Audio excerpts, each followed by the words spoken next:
Late Thursday evening the January transfer window slammed shut.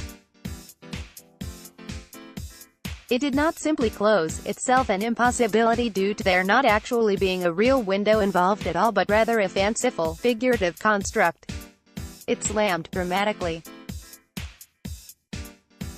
And when it did, brought to an end a gripping, momentous and elongated day where the highlight amidst the fireworks and screaming hoopla was the revelation that a 38-year-old who you sort of thought still played for a Premier League club had signed for a short while for a Premier League club. There he will make occasional 20-minute cameos until May. Peter Crouch's switch to Burnley was described across the media as a no-brainer. Andy Townsend said it. Stephen Warnock said it. This is strange given that a good number of Clarets fans were genuinely despondent at seeing Turfmoor favourite Sam Vokes head in the opposite direction, but it shouldn't be forgotten that this is transfer deadline day, and for this very special occasion, as with many occasions, supporters' feelings don't matter a jot. We are there merely as an audience, who act as background color and nothing more.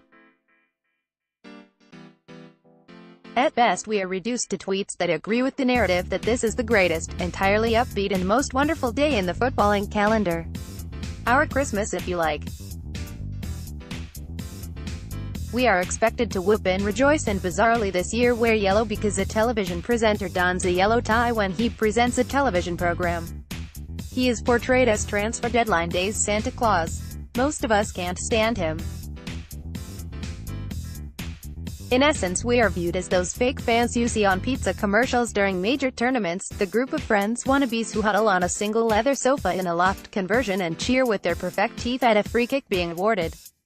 They cheer in the most anodyne fashion imaginable, yet still it's enough to send a table of snacks flying through the air in slow motion. That's who we are to Sky. Props to prop up the illusion. For the record, this past month has heralded some fairly interesting moves.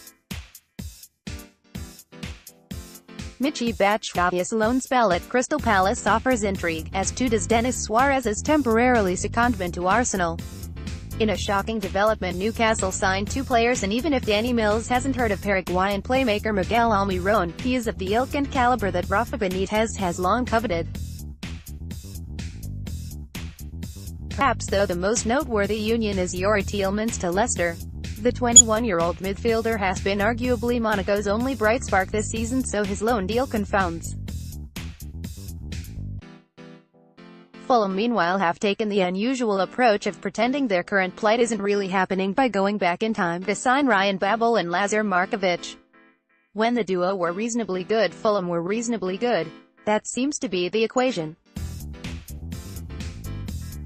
Throw in Gonzalo Higuain to Chelsea and for once we have a fairly interesting assortment of transfers over the course of a month, but of course deadline day itself was ultimately underwhelming.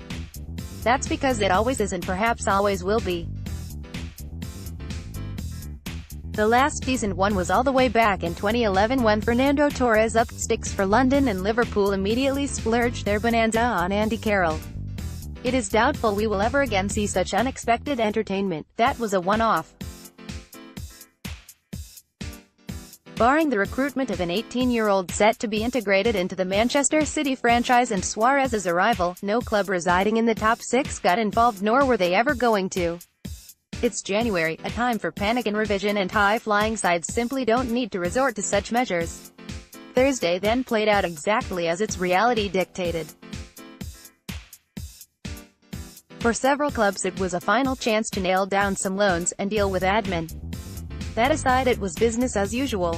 You certainly wouldn't have thought this, however, from watching Sky Sports on an endless loop.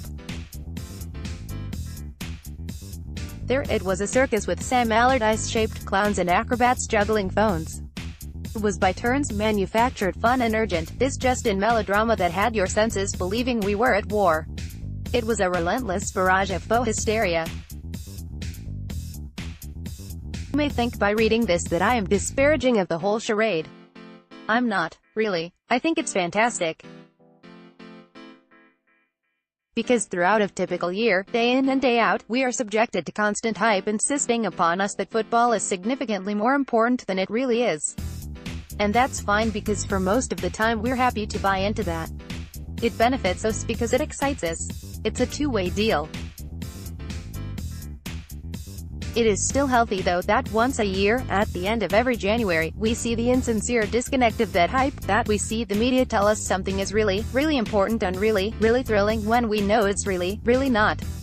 Because then we're reminded of the mechanisms in place, the artifice. Late Thursday evening was our annual prompt that Oz is not real, and that behind the curtain is a small man who resembles Rupert Murdoch, selling us a story.